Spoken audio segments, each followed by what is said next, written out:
150 years ago, Kentucky was the third largest iron producer in the country and home to the largest stone furnace in the world. Well, Sam Dick went off the beaten path to learn how a small group of Estill County residents preserved an historical site called the Fitchburg furnace.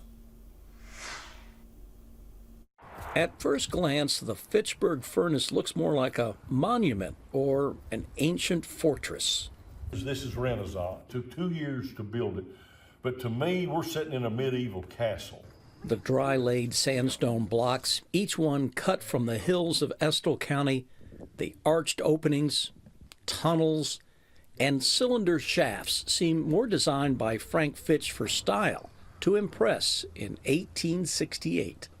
Fitch, anything he did with a flair. He could have come in here and built a rectangular box. Skip Johnson, a former Estill County social studies teacher, is passionate about its history. He says Fitch was a Lexington pharmacist who dreamed of turning tiny Fitchburg, Kentucky into a large-scale iron-producing industry. To match his grand vision, the Fitchburg furnace was the world's largest stone furnace, employing about 1,000 people. Ore diggers, your charcoal makers, you had your blacksmiths, just general laborers. What was Fitchburg like at that point, the town? It was booming. You had 2 photographers, a confectioner, you had a school, a hotel, grocery store. But it all ended after several years when the financial panic of 1873 swept the country, shutting down banks and businesses. Fitchburg disappeared, and its furnace left largely forgotten. Then, in 2006, Johnson and several other people formed the Friends of Fitchburg Furnace to preserve it and make it safe for visitors. A federal grant of $750,000 funded shoring up the furnace, cleaning it up, building a roof, and setting up information stations. Shauna Cantner grew up in Estill County and appreciates the furnace's history. I'm very proud.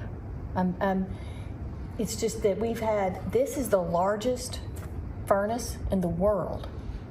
Who has that? We do.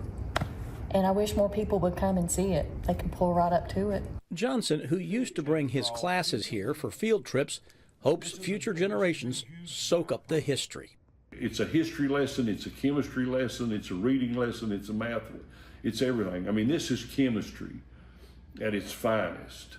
What takes place inside that hearth is just, you're taking a solid, you're turning it into a liquid, you're extracting the impurities, and you're turning it back into a solid. Off the beaten path at the Fitchburg furnace in Estill County. I'm Sam Dick reporting for WKYT.